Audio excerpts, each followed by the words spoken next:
지금까지 대충 살았다면, 어느 한 곳 집중하지 못했다면 오늘부로 결심하면 됩니다. 오늘부터 결심하는 순간 과거의 나와 지금의 나는 달라지는 거지. 저는 여러분들에게 이 열정을 전해주고 싶습니다. 모든 성공 에너지, 열정, 영어로 패션 아닙니까? 패션. 바로 모든 것을 걸어라 이겁니다. 시간이 없어, 돈이 없어, 직장 때문에 투자에 집중할 수 없어. 이 핑계들은 레리 하이트 앞에서 무색해집니다. 레리 하이트는 난독증, 시각장애를 가지고 있지만 투자에 모든 열정을 쏟자 32살에 159억을 벌었습니다. 오늘은 투자에 가장 열악한 상황에서도 성공을 이끈 레리 하이트의 돈 버는 생각과 원칙에 대해서 알아보도록 하겠습니다.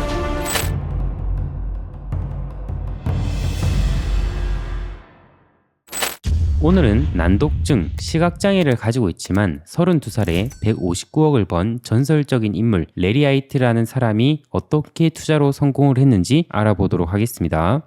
자, 그래서 오늘 레리는 누구이고 그 다음에 그가 가졌던 돈 버는 생각이 무엇인지 그리고 실전 투자 원칙이 무엇인지 이 순서대로 강의를 진행하도록 하겠습니다. 자, 첫 번째 레리 하이트는 누구인가? 레리 하이트는 세계 최대 투자 자문사인 민트 인베스트먼트를 설립했고요. 헤지펀드의 대부로도 불리고 전설적인 트레이더로서 32살에 1200만 달러를 벌기도 했습니다. 근데 이런 레리는 태어날 때부터 한쪽 눈이 먼 시각장애를 가지고 있었고요. 다른 쪽 눈도 매우 시력이 나빴습니다. 그리고 책을 볼 때 글자와 단어들이 뒤죽박죽 보이는 난독증도 있었습니다. 그래서 시각장애와 난독증을 가진 사람이 보는 세상이 어떤지 이렇게 이미지로 가져왔는데, 그래서 이 두 가지를 합친 것이 레리가 가진 결함이었습니다. 정말 대단하다고 느낀 게 이런 결함이 있었지만 투자로 성공을 이뤄냈다는 것 자체가 정말 대단하다고 전 느껴지더라고요. 그래서 레리는 때로는 자살을까지 생각을 했었는데, 이런 레리는 자신의 결함을 갖추기 위해 자연스럽게 세 가지 능력이 길러졌습니다. 첫 번째가 상상력, 두 번째가 승산을 파악하는 능력, 세 번째 유머 이런 것들이 있는데요. 이게 오늘날 레리의 성공의 열쇠가 됩니다. 이렇게 보시면 상상력, 승산 파악하는 능력, 유머, 하나 더 추가하자면 실패 적응력, 이렇게 네 가지가 있었습니다. 레리한테는. 자, 첫 번째 상상력입니다. 레리는 난독증으로 글을 잘 읽지도 못했고 그래서 학교에서 내주는 숙제를 하기도 어려웠습니다. 한날은 신문에서 토론거리를 준비하고 발표하는 시간인데 레리가 신문을 못 보다 보니까 자기 차례가 되자 신문을 두고 왔다고 말하고 그 자리에서 즉석해서 상상력으로 지어내서 얘기를 했습니다. 근데 웬걸 주변 사람들이 고개를 끄덕이고 자기도 그 기사를 봤다고 믿는 거였죠. 그래서 레리한테는 자신에게 상상력, 연기력이 있다는 것을 알았고 그게 자살 충동, 우울감에서 꺼내줬다고 얘기합니다. 자, 두 번째 능력은 승산 파악하는 능력입니다. 레리는 학창시절 연필과 종이를 쓰기 어려웠습니다. 왜냐면 눈도 잘 안 보이고 그러다 보니 그랬는데요. 그래서 머리로 상상하는 능력이 매우 커졌습니다. 레리는 고등학교 성적이 하위권이었고 졸업을 하기 위해서 시험을 무조건 통과해야 했는데요. 그런 레리는 무조건 졸업하자는 간절함이 생겼고 웬걸 레리가 만점을 맞게 됩니다. 학습장애가 있음에도 불구하고 자신만의 공부법을 찾았는데요. 레리는 먼저 시험이라는 게임의 진행 방식을 이해했습니다. 그걸 이해하기 위해서 기출문제집을 풀었는데요. 기출문제집을 풀어보니까 각각의 문제에는 5가지 문항이 제시되었는데 대체로 그 중 2개는 터무니가 없었습니다. 일단 이걸 알고 나니까 승산이 5대1에서 3분의 1로 커졌습니다. 기본적인 공부도 하고 있었고 이런 승산까지 알게 되니까 시험 통과를 무난히 했던 거죠. 이처럼 레리는 승산 파악 능력이 고등학교 졸업과 지금의 투자 비결을 만들어냈다고 강조하고 있습니다. 그리고 레리는 자신의 결함, 이런 실패들이 장점이라고 강조하고 있는데요. 실패에 익숙했던 레리는 실패에 좌절하기보다 바로바로 다음 행동, 넥스트 스텝으로 이어갔습니다. 왜냐하면 그냥 실패는 단지 하나의 행동일 뿐이라고 생각했습니다. 마치 복싱을 처음 배운 사람이 스파링을 처음 했을 때 한 대 맞으면 매우 아프잖아요. 근데 스파링을 하고 많이 맞아본 사람은 어떻겠습니까? 한 대 맞는다고 해서 거기서 좌절하지 않습니다. 다음에는 내가 어떻게 때릴지 이걸 생각하게 되죠. 그런 것처럼 레리는 실패의 적응력이 매우 뛰어났다라고 보시면 되겠습니다.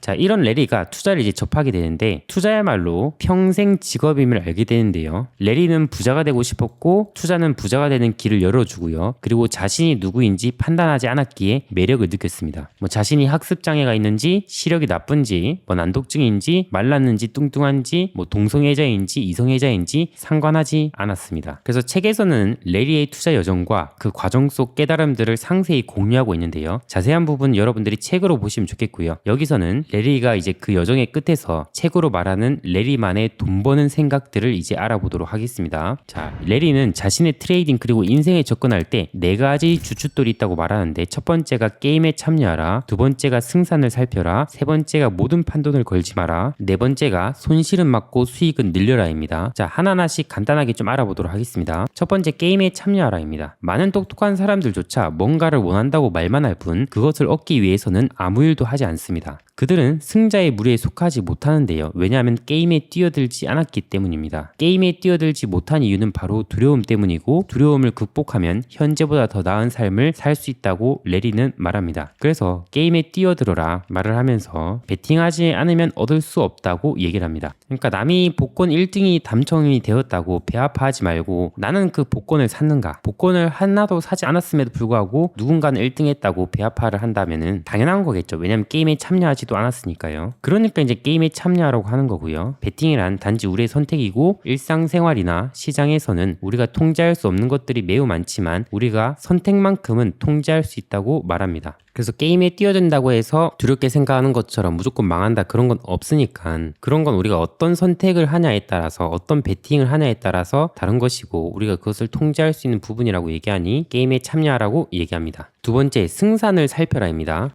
레리는 성공적인 거래는 전부 승산에서 결정되는 것이라고 생각을 했는데요. 그래서 레리는 하나의 목표를 세웠습니다. 이 확률에 바탕을 둔 이 모형을 세우는 것인데, 투자를 할 때요. 그래서 이걸 연구하는 과정에서 게임 이론 응용이라는 논문을 냈습니다. 금융시장 분석가인 스티브와 함께요. 그래서 그 논문의 내용에서는 이런 게 나오는데, 우리는 한 사건으로 인해 생기는 관찰 가능한 사실들의 집합 또는 한 가지 단일 사실을 알아 살펴볼 것이다. 그런 관찰 가능한 사실들이 발생하는 총 횟수를 구한 다음에 그런 사실들이 해당 사건으로 인해 발생한 횟수를 총 횟수로 나눈다. 그렇게 해서 확률이 얻어진다. 달리 말해서 시장이 특정한 사실의 조건 하에서 특정한 방식으로 행동한다고 가정한 후 1000번 정도의 시험을 거쳐 승산을 알아냈다. 이게 책에 나온 내용인데 무슨 말인지 모르겠죠. 이걸 제가 쉽게 말씀드리도록 하겠습니다. 여기서 사건을 이제 투자라고 했을 때, 투자했을 때 발생하는 이 다양한 경우의 수를 파악하고 각각의 이제 확률을 구합니다. 그리고 1000번 정도의 테스트를 통해서 승산을 알아내는 이런 통계 작업을 가지는 것입니다. 즉, 경우의 수들을 알아내고 확률을 구한 뒤에 통계를 내서 승산을 구한다. 이렇게 여러분들이 이해하시면 되겠고요. 쉽게 데이트로 한번 예를 들어볼게요. 레리는 이 승산 전략을 데이트에서도 이용을 했는데요. 레리가 이제 헌팅을 할 때 장소에 따라 쇼핑몰, 파티, 술집 등등에 따라서 성공 확률을 구했습니다. 여기서 이제 경우의 수는 헌팅 장소가 이제 경우의 수가 되겠죠. 레리가 이제 파티나 술집 이런 데서는 성공 확률이 좀 떨어졌는데요. 왜냐하면은 데이트할 때 사람들이 맨 처음 보는 것이 외모인데, 레리는 자신의 외모는 미남이 아니라서 확률이 낮았다고 하고요. 대신에 쇼핑몰에서 성공 확률이 상대적으로 높았습니다. 이런 식으로 이 경우의 수에 따른 확률을 구한 뒤에 어디서 좀 더 확률이 높은가 알 수 있죠. 그리고 쇼핑몰은 왜 성공 확률이 높냐면은 남자보다 여자가 더 많았고, 레리는 이때 혼자 온 여성에게 눈길을 주는데, 눈길을 주고 난 다음에 커피 한잔 하자고 말하면 탁 트인 곳이라서 안전하기에 4명 중에 1명은 좋다고 얘기를 합니다. 그 다음에 이제 커피를 먹다가 분위기가 좋으면은 저녁을 먹자 제안하고 3명 중에 1명이 좋다고 얘기를 합니다. 그래서 저녁 식사에서 분위기가 좋으면 사귀고요. 이런 식으로 레리는 장애가 있음에도 수많은 여자들을 만나면서 연애를 했다라고 말을 하고 있습니다. 그 전략에는 이렇게 승산을 파악해서 승산이 있는 곳에 집중하는 전략을 펼친 거죠. 자, 그럼 우리는 승산을 파악하는 과정을 좀 더 디테일하게 알아보겠습니다. 레리가 쓴 논문의 핵심 포인트는 4가지가 있는데, 하나는 게임의 규칙, 그 다음에 관찰 가능한 사실, 다른 말로 경우의 수라고 보시면 되겠고요. 그 다음에 3가지 대한 시간, 이렇게 4가지가 있습니다. 여기서 이제 강조하는 포인트를 간단히 말씀드리면 이렇습니다.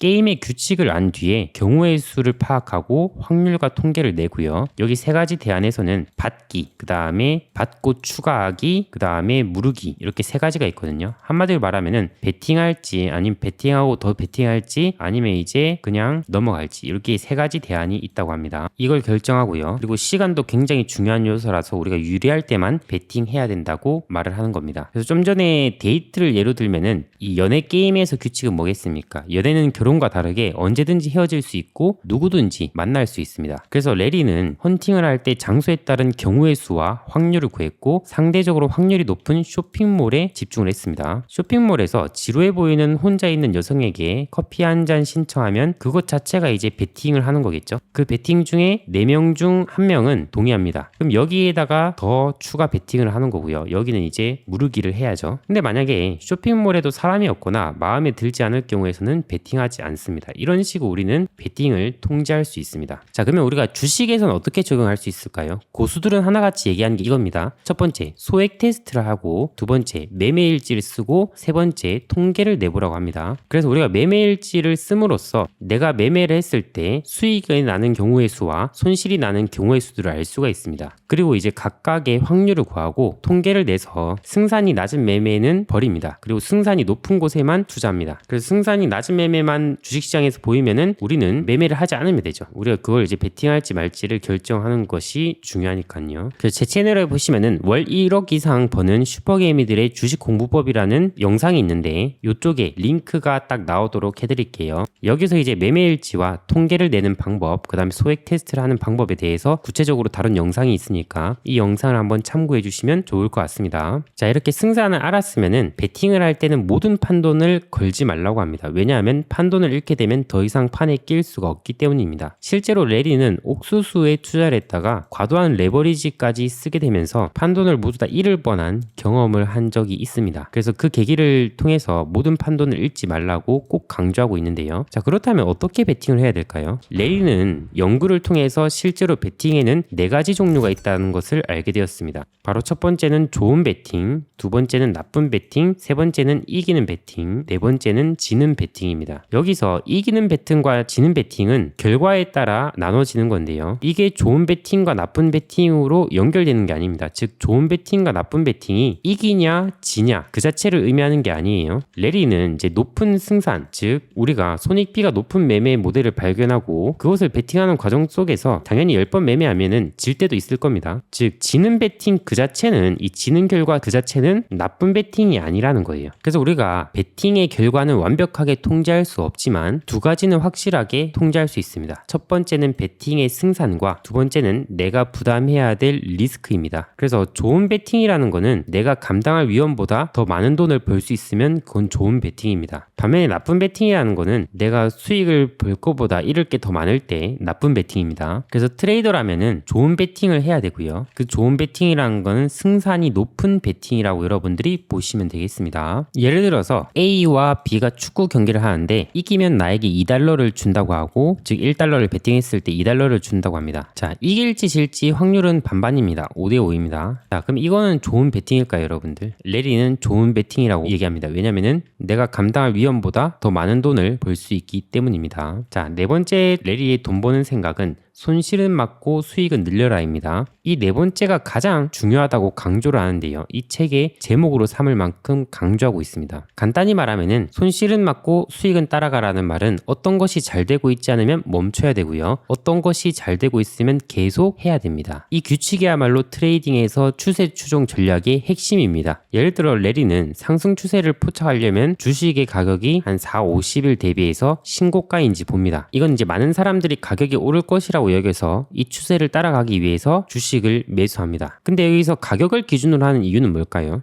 예를 들어서 마이크로소프트라는 기업이 유망하다고 할 때 마이크로소프트의 클라우드 사업이 크게 성장하고 있음을 알기 위해서 100만 가지 차트나 수천 가지의 펀더멘탈 관련 데이터가 필요하지 않는다고 합니다. 단지 추세를 보면 그만이라고 하고요. 즉 가격 그 자체는 누구도 부인할 수 없는 객관적인 증거, 즉 자료라고 얘기를 하고 있습니다. 자, 그래서 만약에 이렇게 매수를 했다고 칩시다. 그러면 우리가 매도를 해야 될 때는 언제일까요? 그때는 얼마를 잃어도 되는지 스스로에게 물어봅니다. 만약에 답이 마이너스 2%라면 가격이 마이너스 2% 하락하는 즉시 그 종목을 포트폴리오에서 제외시킨다고 합니다. 이것이 레리가 감당할 수 있는 리스크입니다. 다시 말해서 손실은 빨리 막고 수익 종목 종목을 계속 따라가야 된다고 강조합니다. 그러면 돈을 벌 것이라고 얘기를 하는데요. 그래서 이전 영상에서 찍어드린 주식으로 3번 파산 끝에 이걸 깨닫고 150억을 벌었다고 한 이 알바트로스 성필규 씨도 이 추세 추종 전략을 취했다고 하죠. 그래서 하는 얘기가 똑같습니다, 여러분들. 그래서 늘 자신이 틀릴 수 있음을 가정하는데요. 투자 인생에서도 이런 태도가 필수적인 습관이 되어야 된다고 말합니다. 항상 스스로에게 이 시나리오에서 생길 수 있는 최악의 시나리오는 무엇인가? 라고 질문하라고 하고요. 그러면 이 최악의 시나리오가 자신의 마지노선이 된다고 합니다. 그러면 언제 위험을 얼마나 감수할지, 즉 어느 정도까지 이뤄도 되는지 알게 된다고 말합니다. 자, 여기까지가 레리가 돈 버는 생각 또는 책에서 말하는 핵심 내용 중 하나인데요. 자, 이제는 레리의 실전 투자 원칙을 한번 알아보도록 하겠습니다. 첫 번째는 리스크 관리입니다. 시장은 레리의 친구도 아니고 우리의 친구도 아닙니다. 그래서 어떻게 될지 몰라요. 하지만 우리가 얼마를 베팅할지 그리고 언제 베팅할지 이건 우리가 통제할 수 있습니다. 그래서 얼마만큼 잃을 것인가 이 질문에 답이 나오기 전까지는 어떤 것도 베팅하지 말라고 합니다. 그래서 자신이 어떤 사람인지 어떤 자원을 갖고 있는지 그리고 손실에 대한 태도가 어떤지는 자신만이 알 수가 있습니다. 하지만 무엇이 되었던 간에 우리의 인생 전부를 걸지 말라고 강조합니다. 두 번째, 최악의 시나리오를 기준선으로 삼아라입니다.